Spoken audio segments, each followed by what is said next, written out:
In today's video, I'm going to teach you how to rank my website with Semrush.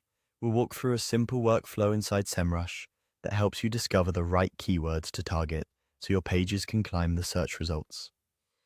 By the end, you'll know exactly where to look for search volume and ranking potential, all using built-in reports. Start on the Semrush homepage. Make sure you're signed in and that the interface is fully loaded. From here, we'll head straight to the tools that matter for keyword research, which is the foundation of better rankings. Think of this as choosing the topics your audience is already searching for, then aligning your content with that demand.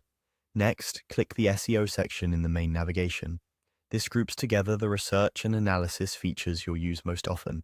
It's your hub for understanding how people search and how competitive each opportunity is. From the SEO section, choose Keyword Overview. This is a quick scanner that shows the big picture metrics for any term you're considering. It's perfect for validating ideas before you spend time creating content.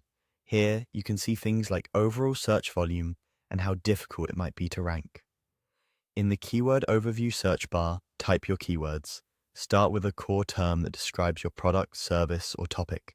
If you serve a specific market, make sure the location or database is set to the country where your audience is. You can try a couple of variations, plural and singular, or a phrase with a location modifier, to get a feel for what people actually search. Keep it short and relevant. This is your jumping off point.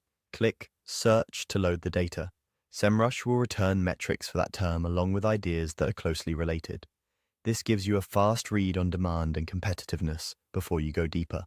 Pay attention to the top-level volume, the trend graph, and the difficulty score, which hint at how realistic it is to rank. Below, find the Keyword Variations section and click View All.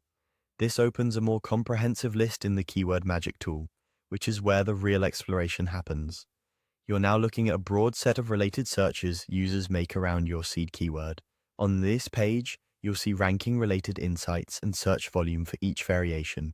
Use this to spot keywords with healthy demand that match your content focus. Longer phrases often signal clear intent, while broader terms show bigger volume but tougher competition. Choose terms that align with what your page can satisfy, and you'll build a targeted list that's far more likely to rank. That's the workflow: homepage, SEO, keyword overview, enter your term, search, expand variations, and review ranking signals and volume. Follow this path each time you plan content, and you'll consistently prioritize keywords with the best chance to bring in real traffic.